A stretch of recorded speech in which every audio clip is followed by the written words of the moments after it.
All right, good morning, family. We are here to talk about performance funding and why I am against it. So, quick disclaimer, I am not specifically against performance funding, but that's what I've been asked to talk about. So, I tried to find some articles that talked about why it's not a good idea.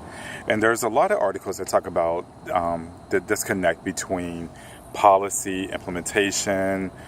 If you use University of Houston as an example, so if performance funding was going to be implemented here, you have all of the colleges, all of the departments, sub-departments, sub-managers. So a lot of people would say that one of the arguments for it is the disconnect between language, implementation, and how to really do it, for lack of a better word.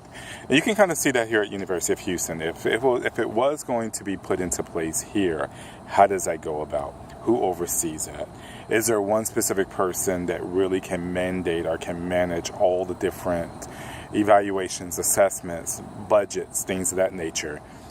I personally think it's possible, which I may be going against what I'm supposed to be talking about or arguing about today. I think there's a bug on me. There was a bug on me. Okay, that's staying in here. But I don't think it's necessarily a bad idea, but I do wonder, how do you go about doing this? Now, of course, that means that you can really just go find out who in a like environment is doing it and doing it well. But just because it's being done well someplace else does not necessarily mean that you can carry that over here.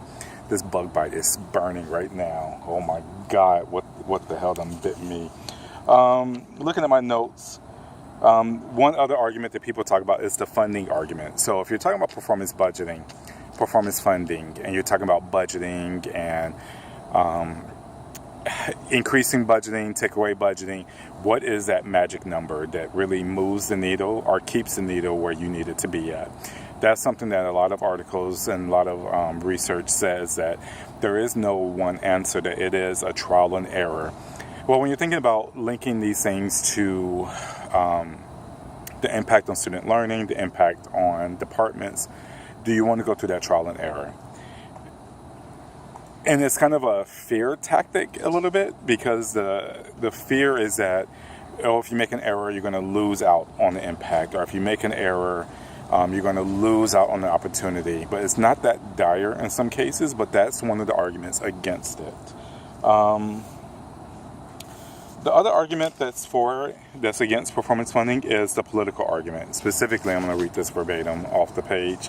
State budgets represent political decisions that change with current issues and frequent elections, and these political changes work against the continuity required for long-term programs such as performance funding. Now, if you look into Arizona, where elections are, every year, there's a high turnover in high administration level people with the Arizona Board of Regents, or even at Arizona State University, which I'm wearing right now. That could be a possibility, but I'm curious to know how that affects here in Texas with the legislation being every 2 years and things of that nature. Like, does that pose a risk or danger within Texas, or does that make Texas a great place for it? Not too sure.